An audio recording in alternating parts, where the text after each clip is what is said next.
Hello दोस्तों, हाजिर हूँ एक न्यू ड्रामा की एक्सप्लेनेशन के साथ। ड्रामा की स्टार्टिंग में हम शाओलान को देखते हैं जो कि एक क्लब में होता है और कुछ लोगों से कहता है कि ली यानचेन मिसिंग है, इसलिए जाकर उसे ढूंढो। दूसरी तरफ हम मेन लीड लियान को देखते हैं जो कि ब्लॉकली कंपनी का सीईओ है। वो बीच रास्ते में होता है और उसकी हालत खराब होती है। इधर क्लब में शाओलान हंगामा करने लगा था। एक फीमेल एम्प्लॉय से कहता है, तुम यहाँ क्यों आए? क्या तुम्हें पैसे चाहिए? ये लो पैसे, और उसे परेशान करने लगता है। तभी वहाँ आती है क्लब की सिक्योरिटी कैप्टन सुनियान नियान और उससे कहती है, तुम्हारा नेम शाओलान है ना? इसे परेशान नहीं करो और माफी मांगो। शाओलान कहता है, क्या कहा तुमने? सुनियान कहती है, तुम्हें मेरे साथ फाइट करनी होगी। अगर तुम हार गए तो इससे माफी मांगोगे। शाओलान बोलता है, चलो रहने दो, आज मूड नहीं है, टाइम भी नहीं है, तो मैं अगली बार देख लूंगा, और चला जाता है। घर जाते टाइम सुनियान रास्ते में लियान से मिलती है। लियान उससे हेल्प मांगता है और उसके शोल्डर पर गिर पड़ता है। सुनियान उसे अपने साथ घर लेकर आती है। देन सीन चेंज होता है। अगले दिन शाओलान लियान से बोलता है, सुनने में आया है कि तुम्हें अंधेरे से डर लगता है। कल रात घर नहीं आए, कहाँ थे? फिर फ्लैशबैक में बताते हैं सुनियान लियान के साथ बेड पर ही सो जाती है। जब जागती है तो चौंक जाती है और सोचती है, ये कौन है? कल रात क्या हुआ? उसे वर्क पर जाने के लिए लेट हो रहा था तो वो उसे वहाँ सोता हुआ छोड़कर चली जाती है। प्रेजेंट में लियान शाओलान से साथ घर आने को कहता है। घर जाते टाइम लियान याद करता है कि सुनियान ने उसका कितने अच्छे से ध्यान रखा था और फिर वो शाओलान से रूम की लाइट ऑन करके जाने को कहता है। नेक्स्ट डे लियान एक कॉन्ट्रैक्ट को देखकर कहता है, अब सिर्फ तुम ही मेरी एक्सेप्शन हो। देन सीन चेंज होता है। सुनियान अपनी मॉम से कहती है कि वो रिलेशनशिप में है तो अब उसे अपने पार्टनर के साथ रहना पड़ेगा। मॉम पूछती है, किसके साथ? वो कितने साल का है? तुम दोनों कब से साथ हो? क्या वो हैंडसम है? सुनियान कहती है, मॉम बात ये नहीं है, बात ये है कि वो ऑलरेडी यहाँ है। फिर वो लियान को अंदर लेकर आती है।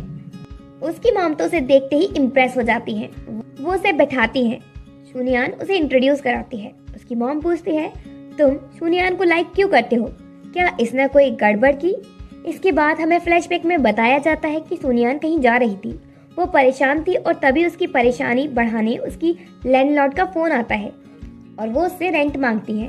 सुनियान उनसे कुछ दिन मांगती है तो वो कहती है, मैंने तुम्हें पहले ही 3 महीने रहने दिया, इसलिए अब रेंट दो, नहीं तो घर खाली करके चली जाओ। वो इसी बारे में सोच रही थी तभी उसके पास लियान आता है और उसे कार में बैठने को कहता है। जब वो बैठ जाती है तो वो उसे लव कॉन्ट्रैक्ट देता है। सुनियान पूछती है, ये क्या नाटक है? लियान कहता है, ये नाटक नहीं है, तुम्हें पैसों की जरूरत है और मुझे तुम्हारी, इसलिए हम पार्टनर बन जाते हैं। सुनियान कहती है, मैं ऐसी वैसी लड़की नहीं हूँ। लियान कहता है, मैं भी वैसा इंसान नहीं हूँ, मुझे बस कोई चाहिए जो मेरे साथ रहे और तुम मेरे लिए बेस्ट हो। मैं तुम्हारी सारी फाइनेंशियल प्रॉब्लम्स को सॉल्व करूंगा। कॉन्ट्रैक्ट 3 महीने का होता है और कंडीशन होती है कि कोई भी एक दूसरे की लाइफ में इंटरफेयर नहीं करेगा। कॉन्ट्रैक्ट की बात सीक्रेट रहेगी। लियान कहता है, अब हाँ कह दो, वैसे भी तुम्हारे पास और कोई चॉइस नहीं है। सुनियान कॉन्ट्रैक्ट साइन कर देती है। लियान ने ये कॉन्ट्रैक्ट साइन इसलिए कराया क्योंकि उसे अंधेरे में रहने से डर लगता है और उसने सुनियान को इसलिए चुना क्योंकि वो अपनी फाइनेंशियल कंडीशन की वजह से उसके साथ रहने को हाँ कर सकती है। प्रेजेंट में लियान सुनियान को देखकर कहता है, इसका बिहेवियर अच्छा है, ये क्यूट है, पर मेरे साथ होते हुए इसका बिहेवियर चेंज हो जाता है। देन लियान सुनियान और उसकी मॉम को अपने घर ले जाता है। सुनियान मार्केट से बहुत सारी गाजर खरीद कर ले आती है। उसकी मॉम पूछती है, तुम इतनी सारी क्यों ले आई? क्या हमारे घर पर कोई रैबिट है? सुनियान का इशारा लियान की तरफ होता है। रात को वर्क से जब सुनियान घर आती है तो घर पर अंधेरा होता है। उसी टाइम उसे लियान की डर से भरी आवाज सुनाई देती है तो वो फ्लैश लाइट ऑन करके उसे ढूंढने लगती है, जबकि लियान डरा हुआ एक जगह बैठा था। सुनियान उसे ढूंढ लेती है और लाइट्स ऑन करती है। फिर उससे कहती है, अब तुम ये नहीं कहना कि तुम्हें अंधेरे से डर लगता है। लियान बड़े एटीट्यूड के साथ कहता है, मैं नहीं डरता, वो तो मैं नाइट ब्लाइंड हूँ। सुनियान बोलती है, अच्छा तो तुम नाइट ब्लाइंड हो, तुम्हें अंधेरे से डर नहीं लगता। सुनियान घर में लियान के मना करने के बाद भी स्विचेस के साथ छेड़खानी करती है और इस तरह उसे परेशान करने का नया तरीका ढूंढती है। और इसी के साथ पार्ट 1 एंड होता है।